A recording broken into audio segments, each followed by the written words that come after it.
지난 시간에 이어서 오늘 예정론에 대해서 말씀을 전한다고 예고해 드렸습니다.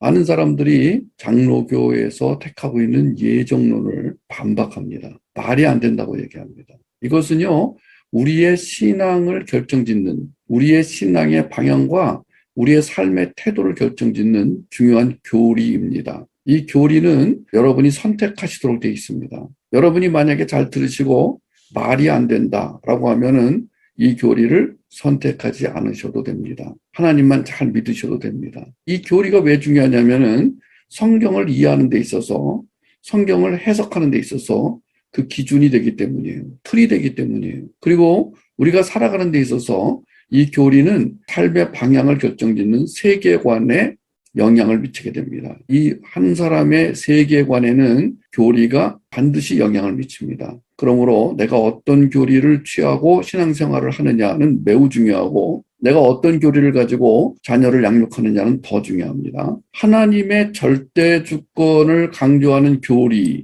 예정론이 아주 대표적인 것이죠. 우리는 지금 하나님의 절대 주권을 100% 인정하는 교리를 따르고 있습니다. 그것은 개혁주의라는 교리입니다. 개혁주의라는 이 세계관을 따르고 있습니다. 하나님의 절대 주권을 100% 인정합니다. 0.01%도 나는 하나님의 절대 주권 하에서 자유가 없는 자다. 나는 로봇은 아니지만, 나는 그냥 무지렁이는 아니지만 하나님의 은혜 가운데 사는 자다. 모든 것이 하나님이 베풀어 주셔야만 나는 살 수 있다. 하나님의 은혜가 아니면 나는 팔다리 하나 움직일 수가 없다. 아무리 약을 먹고 주사를 맞고 해도 하나님의 은혜가 절대로 필요하다. 멀쩡한 사람들은 이런 말 할 때마다 좀 약간 귀찮을 거예요. 내 힘으로 살 수 있는데 왜 자꾸 저런 얘기를 하나? 아파 보시기 바랍니다. 절망 가운데 들어가 보시기 바랍니다. 그래서 참 큰 고통, 고난을 겪는 것은 신앙에 유익합니다. 왜냐하면은 내가 어떻게 할 수 없는 고난에 처했을 때 비로소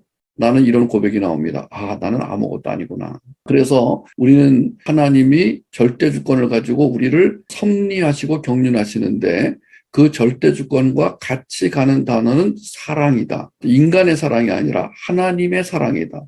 무한한 사랑이다. 깊은 사랑이다. 이 사랑이 거기에 동반되지 않으면 또 무시무시한 이야기가 됩니다. 하나님의 절대 주권 그러면 그동안에 이상한 아버지 밑에서 자란 사람들, 또는 세상의 권력에 좀 당한 사람들, 하나님은 우리와 다른 점이 뭐냐면 깊은 사랑을 갖고 계십니다. 마치 자식이 부모가 사랑하듯이. 근데 자식이기 때문에 어떤 짓을 해도 끌어안고 사랑하고 기도해주고 하잖아요. 여러분, 그 사랑을 생각하시면 돼요. 자식을 사랑하는 부모의 사랑을 생각하면 하나님의 사랑이 조금 이해가 됩니다.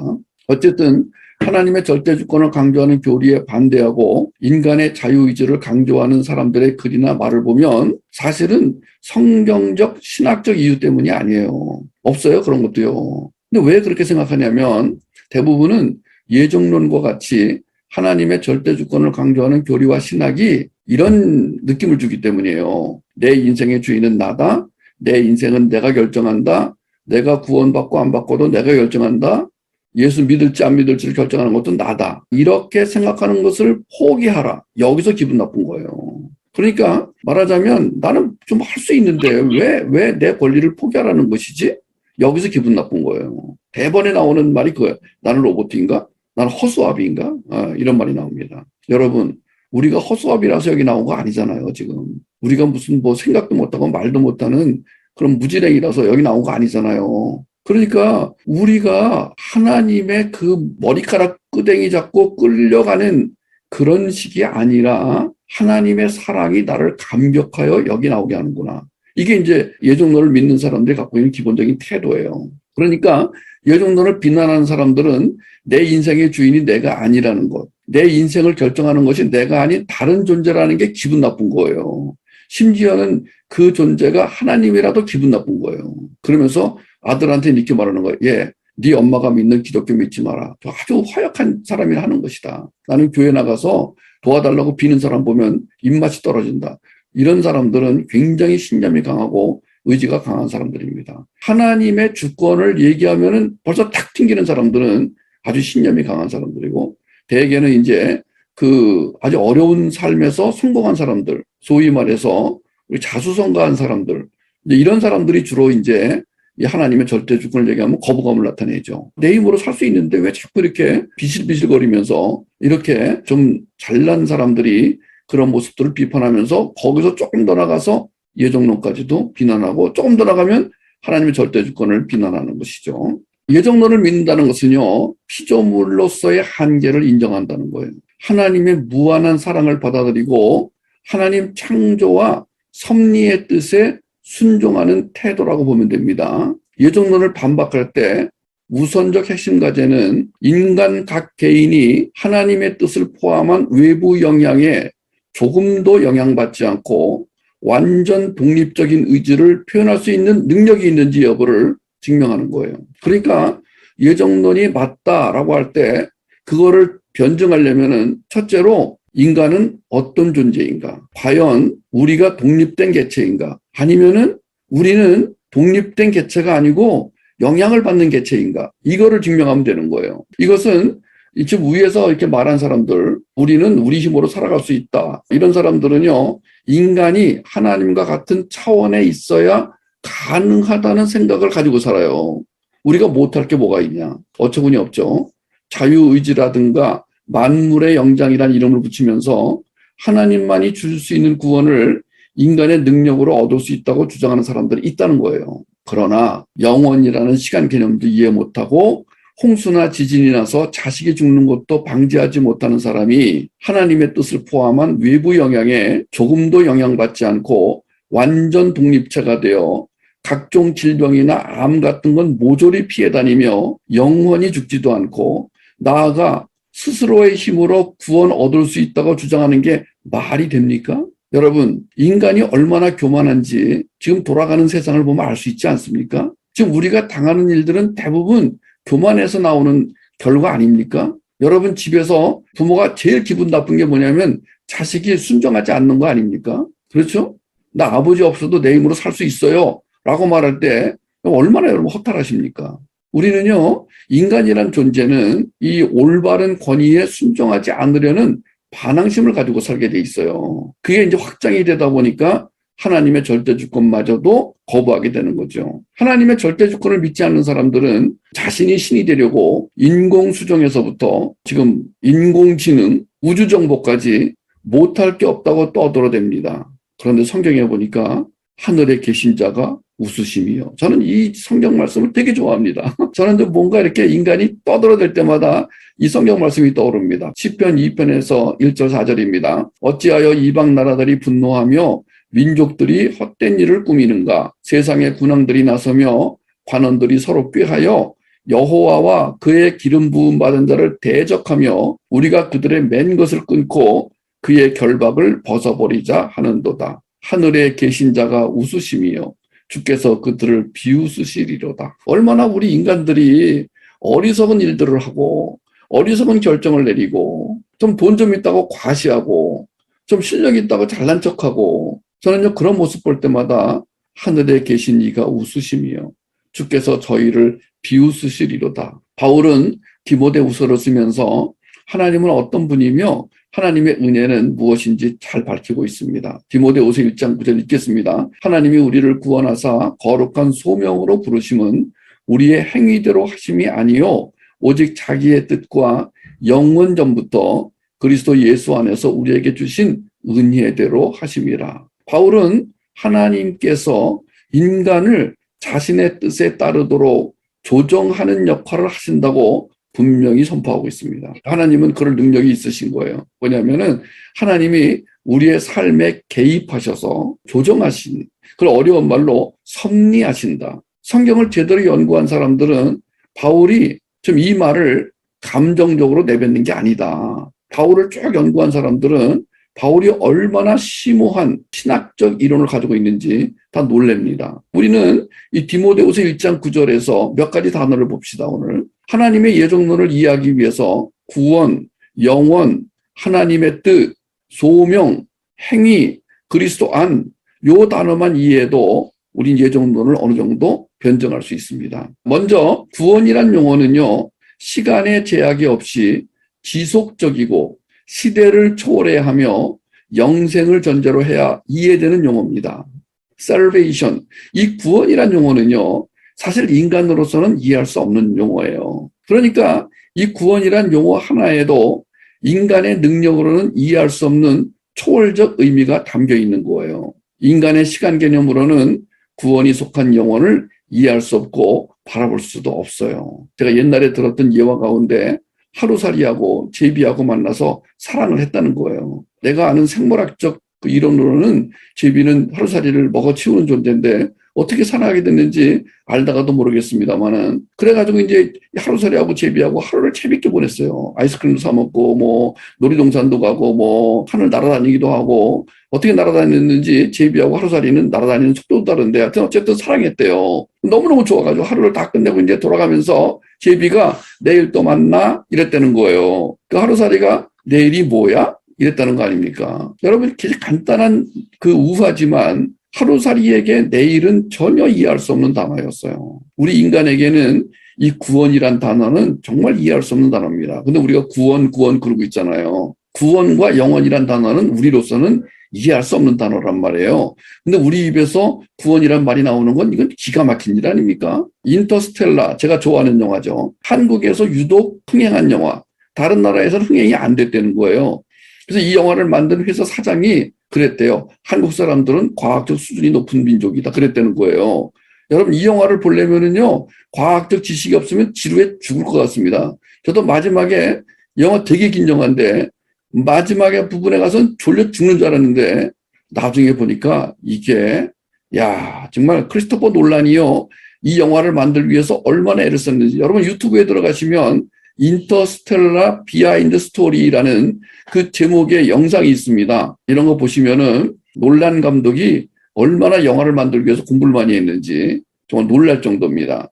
그런데 저는요, 인터스텔라, 그래비티 이런 영화를 보면서 우주를 좀 더 이해하게 됐어요. 근데 이 놀랍게도 이 영화에서는 잠깐 5차원의 세계를 들어가는 장면이 나옵니다.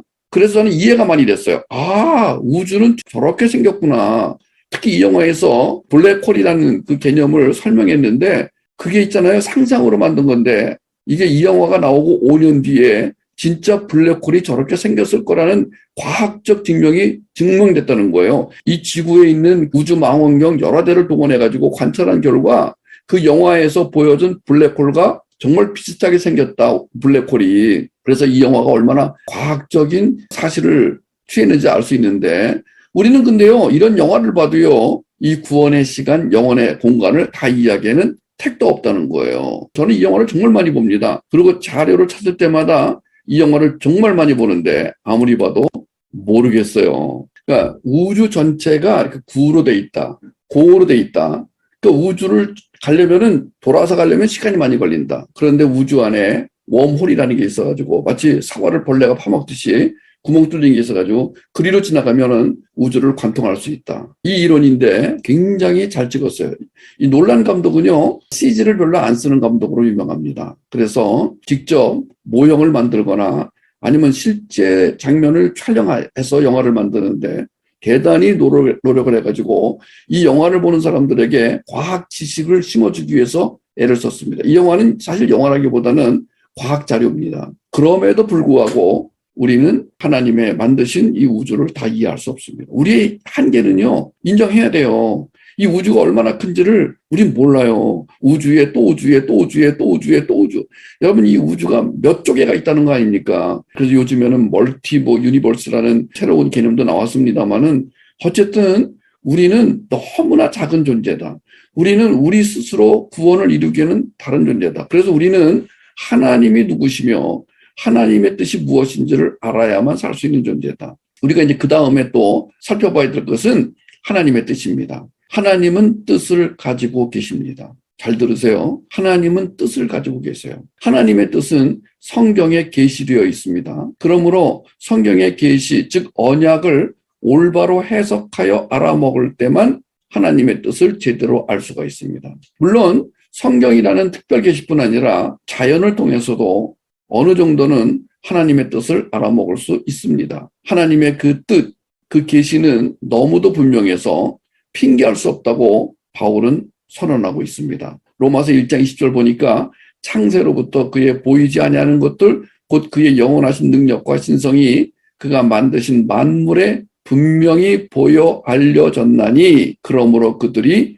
핑계하지 못할지니라. 사실은요, 양심적으로 말하면은요, 지금 교회 안 나오는 사람들도 하나님 살아있다고 말할 수밖에 없어요. 왜냐하면은 돌아가는 상황이 이 자연만 보더라도요, 이건 누가 하나님 같은 전적인 존재가 이 우주를 움직이지 않으면 도저히 이해할 수 없는 그 앞에 무릎을 꿇어야 되거든요. 그런데도 뭐라고요? 예정론을 비웃는 사람들은 이런 하나님의 계시나 하나님의 뜻 같은 건 완전히 무시합니다. 마치 자존심이 걸린 것처럼 게임처럼 내가 여기 지면 넘어간다. 내가 우리 마누라한테 지면 안 된다. 그럼 내가 권위가 없어진다. 마치 이런 생각을 가지고 있듯이 많은 남자들이, 많은 남편들이 부인이 신앙생활 열심히 할 때 옆에서 쪼아댑니다. 아까도 말한 것처럼 너무 없어 보인다. 너무 자기를 비하하는 것. 아니요, 그렇지 않습니다. 여러분, 하나님을 믿는 사람들은 죽는 거 사는 거 두려워하지 않습니다. 세상에서 가장 무서워하는 사람이 죽음을 두려워하지 않는 사람들입니다. 물론 불신자 중에도 죽음을 두려워하지 않고 용감하게 죽는 사람도 있습니다만은 여러분 하나님을 믿는 사람들은 전부 다 누구나 예외 없이 죽음을 두려워하지 않게 됩니다.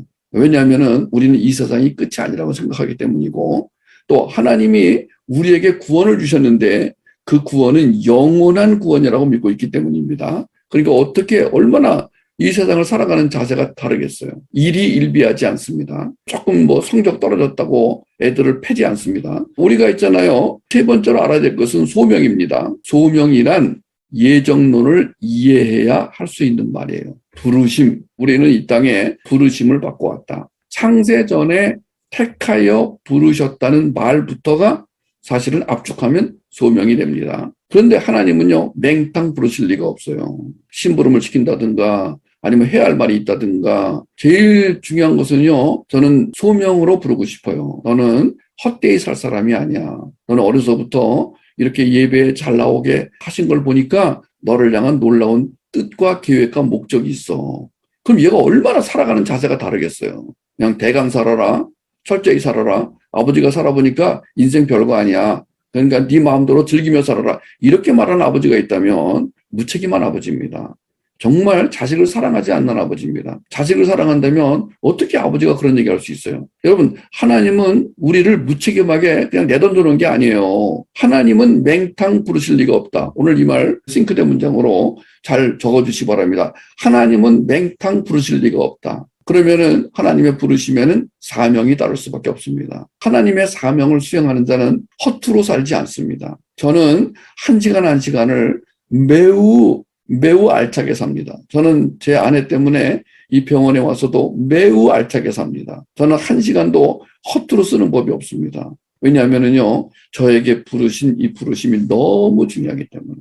소명이란 예정론을 이해해야 알 수 있는 말이라는 거예요. 잘 들으세요. 하나님이 나를 오래전부터 알고 부르신 데에는 반드시 나로 하여금 해야 할 일이 있기 때문이에요. 그 해야 할 일은 뭔지 나중에 또 나옵니다. 꼭 기억하시기 바랍니다. 예정론에는 우리의 행위가 전제되어 있지 않습니다. 하나님 자신이 하나님의 뜻에 따라 우리를 예수 안에 넣어 구원하시기로 작정하셨기 때문에 우리는 그 은혜와 믿음을 따라 자연적으로 반응하게 되어 있을 뿐입니다. 물론 우리의 자유의지가 하나님의 이끌림에 따라 순종으로 향하는 형식을 띠면서 말입니다. 그러니까 우리의 행위로는 구원을 받을 수 없는 자들인데 하나님이 우리를 내가 너를 구원할게, 내가 너를 사랑해서 불러준다 라고 말씀하셨는데 마치 내가 믿은 것처럼, 내가 하나님을 선택한 것처럼 그렇게 보이도록 이끌어 가신다는 거예요. 그래서 우리가 착각을 하는 경우가 있어요.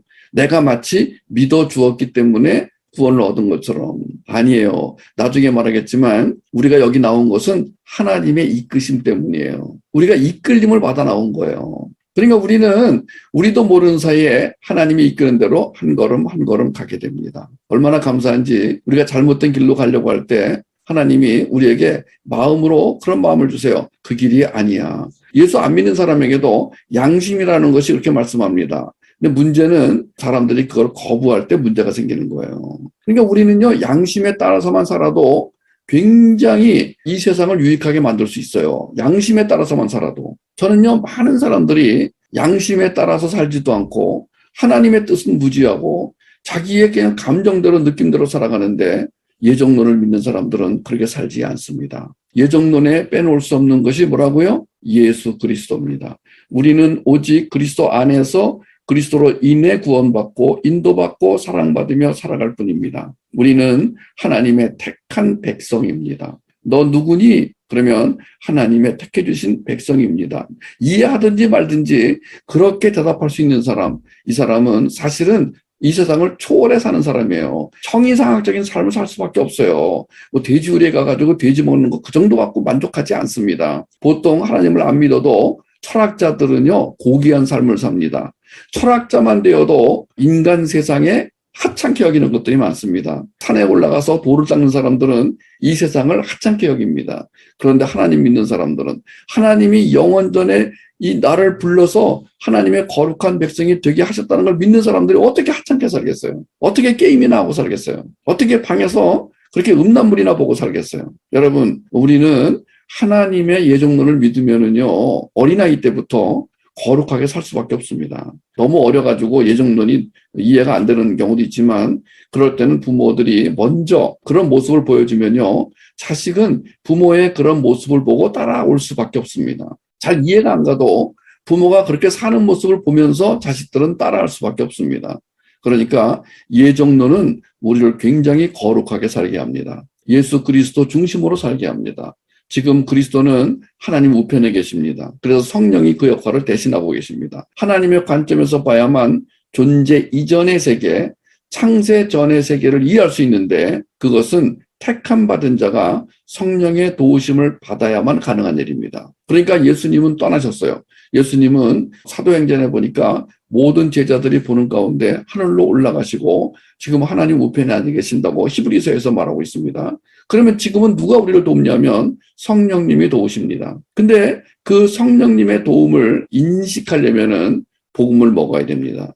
복음을 먹지 않고 성령의 도움 없이는 하나님의 시간인 카이로스, 묵시의 세계를 바라보는 일은 불가능합니다. 이것만 봐도 인간의 자유의지는 제한적이라는 것이 맞지 않습니까?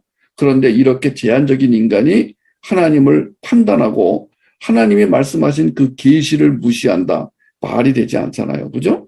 하나님의 계시를 통해서 우리는 하나님이 어떤 분인지를 알 수 있는데 그것을 지식으로 아는 게 아니라 온 인격으로 하려면은 성령의 도우심이 있어야 됩니다. 그 성령의 도우심을 받아서 확신을 가진 사람들은 분명히 이렇게 말할 수 있습니다. 아, 나는 하나님이 선택하신 사람이구나. 나는 하나님이 택한 사람이 틀림이 없구나. 잠시 의심이 들다가도 확신이 드는 거죠. 만약에 어떤 사람이 장난으로 너의 엄마 가짜 엄마야. 니네 아버지 가짜 아버지야. 이렇게 말을 해도 아니야. 그럴 리가 없어. 똑같은 거예요, 이게 지금. 또 다른 얘기 한번 해보겠습니다. 우리가 예정론과 관계되어 있는 영생 문제를 한번 보도록 하겠습니다. 영생, eternal life, 영원한 생명. 이 영생은 예수 그리스도와 하나님 아버지가 존재하는 한 무한하게 연장되는 하나님의 약속이죠. 그러나 이 영생도 우리의 시간 개념으로 이해할 수 있는 게 아닙니다. 우리는 아인슈타인 덕분에 시간이 물질이라는 것을 알게 되었고 시간과 공간은 하나라는 것도 배웠습니다. 그래서 시공간이라는 말을 자연스럽게 사용하게 되었습니다. 원래 시간과 공간은 다른 개념이에요. 그런데 아인슈타인 이래로 시공간이란 말을 자연스럽게 쓰게 됐어요. 그것을 인터스텔라에서 크리스토퍼 놀란이 값진 영상으로 보여줬습니다. 그리고 모든 물질은 시작과 끝을 가지고 있다는 것도 현대 과학을 통해 알게 됐어요. 그러니까 영원이란 무조건 긴 시간만 의미하는 게 아니에요. 시공간으로 대변되는 물질 세계의 바깥에 있는 또 다른 차원의 세상을 의미하는 것도 현대 과학이 어느 정도는 우리에게 암시해 주었어요. 그러나 이 정도 시공간 개념으로는 영원이라든가 창세전이라는 개념을 도저히 이해할 수 없습니다. 아까도 말했지만 오직 성령의 비침이 있어야 묵시의 세계, 영혼의 세계가 믿음 안으로 자연스럽게 들어오는 것입니다. 그러니까 만약에 어린아이가 저는 구원을 받았어요. 저는 하나님이 영원전에 선택한 사람이에요. 이렇게 말하는 거는 이거 헛소리입니다. 이거는요, 성령의 도우심이 아니면 헛소리입니다.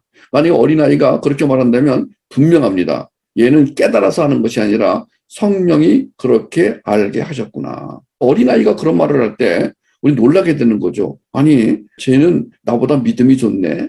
그거는요, 걔가 잘나서가 아니에요. 성령이 역사하신 거예요. 그러니까 성령이 어떤 아이한테 역사하냐면요, 하나님에 대해서 그렇게 알고 싶고, 이상하게도 어떤 아이는 하나님 얘기해주면 졸고 떠들고 장난치는데 어떤 아이는 잘 듣는 애가 있어요.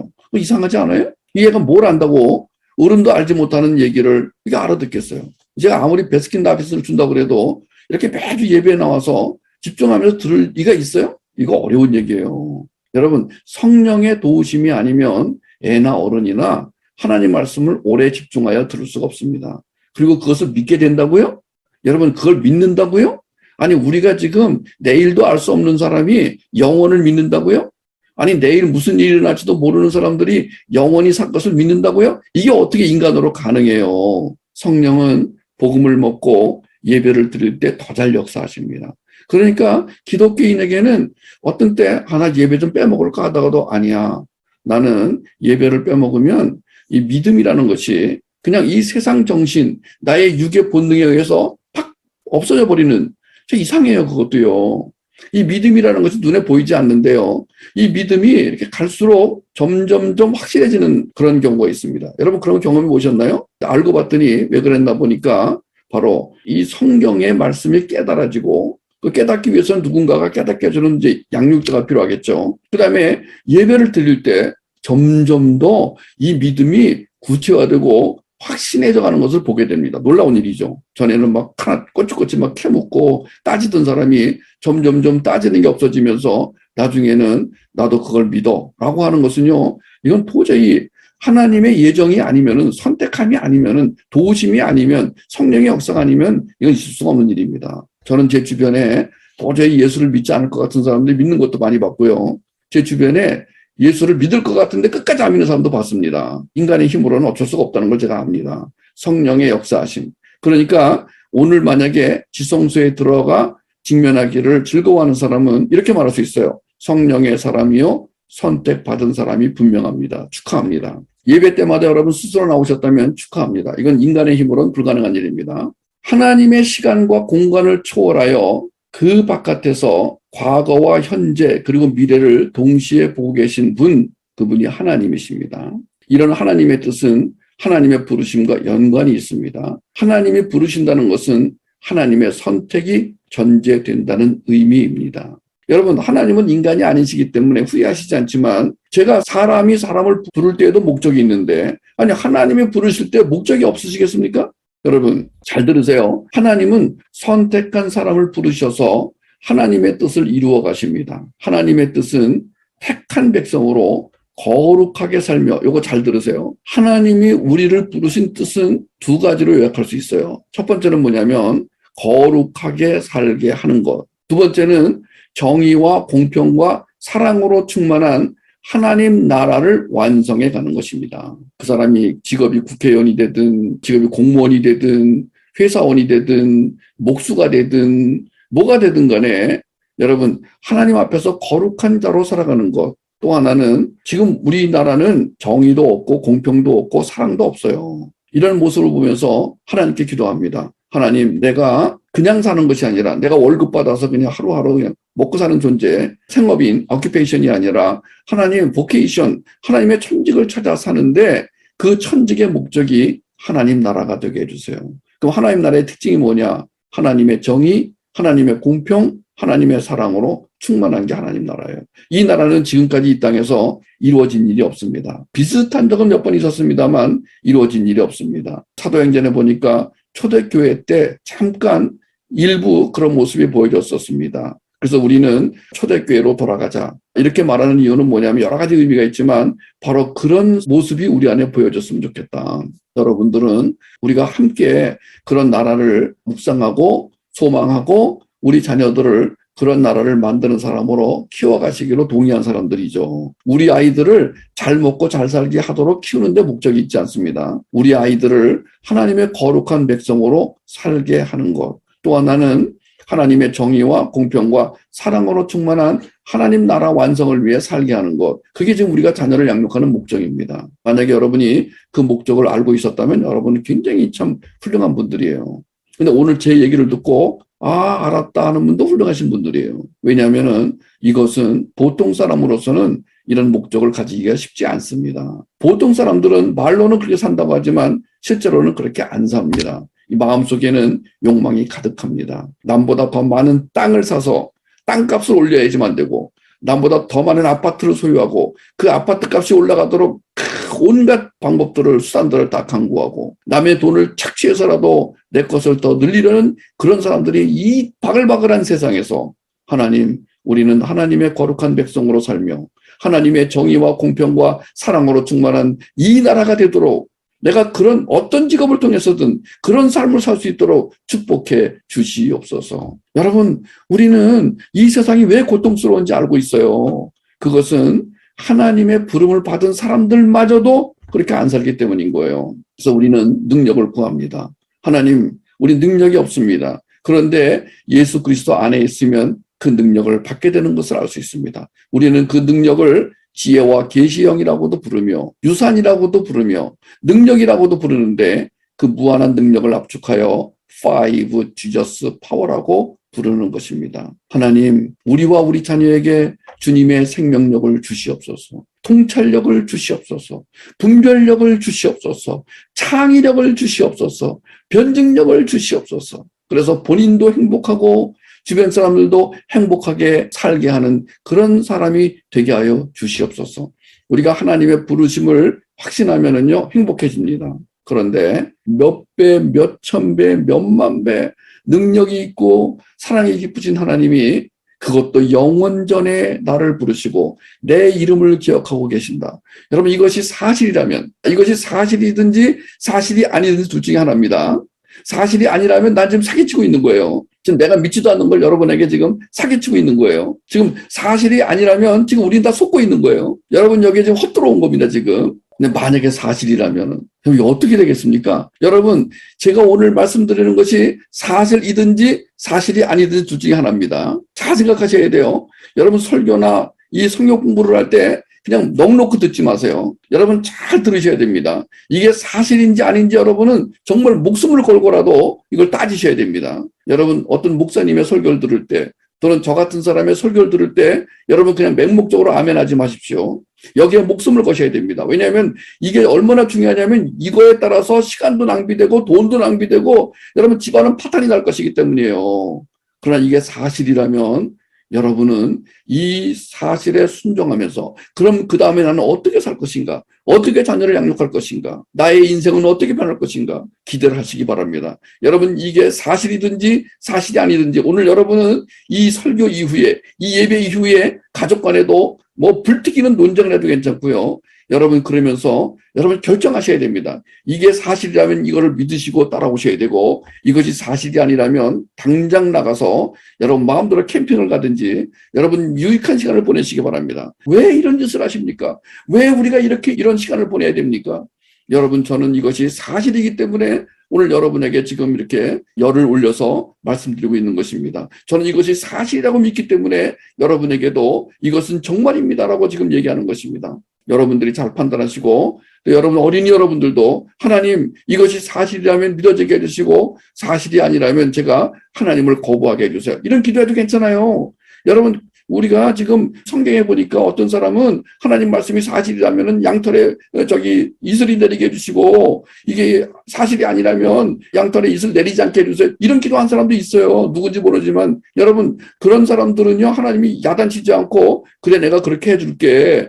여러분, 성경에 그런 사람도 있다니까요. 오늘 여러분들은 여기서 듣는 이 말씀이 진리인가 아닌가, 사실인가 아닌가, 진리라면 거기에 모든 걸 투자하셔도 괜찮습니다. 왜냐하면 이것이 영원히 걸린 문제이기 때문에 그렇습니다. 사랑하는 여러분, 우리는 이 세상에 잠깐 왔다 가는 존재가 아닙니다. 우리는 영원을 살아가는 존재입니다. 근데 그 영원이 하나님의 사랑 안에서 축복 가운데서 살아갈 자들이다. 이게 사실인지 아닌지, 여러분 예수가 그리스도인지 아닌지, 예수는 정말 실존 인물인지 아닌지, 예수의 십자가 사건은 그냥 하나의 해프닝이고 하나의 쇼인지 아니면 우리를 구하기 위한 구원의 길인지. 여러분, 예수는 역사다라는 영화 같은 거 보면서 여러분도 한번 그 사람 입장에서 따져보시기를 바라고, 여러분 몸부림치면서 하나님 내가 믿음이 없습니다. 왜 믿음이 없을까요? 하나님 내가 지금 이런 것을 믿고 싶은데 왜 믿어지지 않습니까? 여러분이 그렇게 목숨을 걸고라도 기도하시고 따져보시고 생각해 보시기를 바랍니다. 그리고 이것이 사실이라면은 여러분의 모든 것을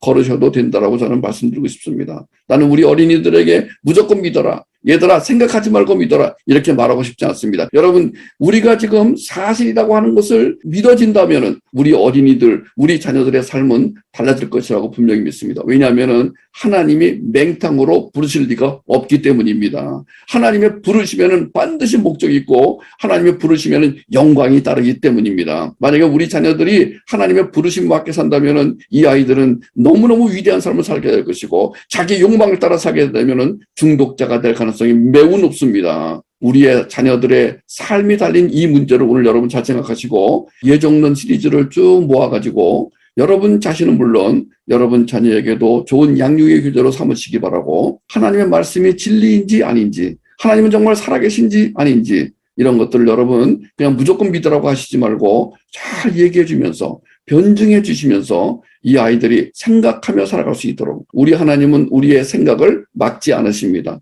우리의 사고 활동을 부정적으로 보지 않으십니다. 우리가 질문할 때마다 하나님은 야단치지 않습니다. 여러분이 자녀를 키울 때 열어놓고 키우시고 대화하며 키우시고, 그리고 무엇보다도 하나님의 무한한 사랑을 받아서 그 사랑을 흘려보내시는 축복의 통로가 되시기를 주님의 이름으로 축복합니다.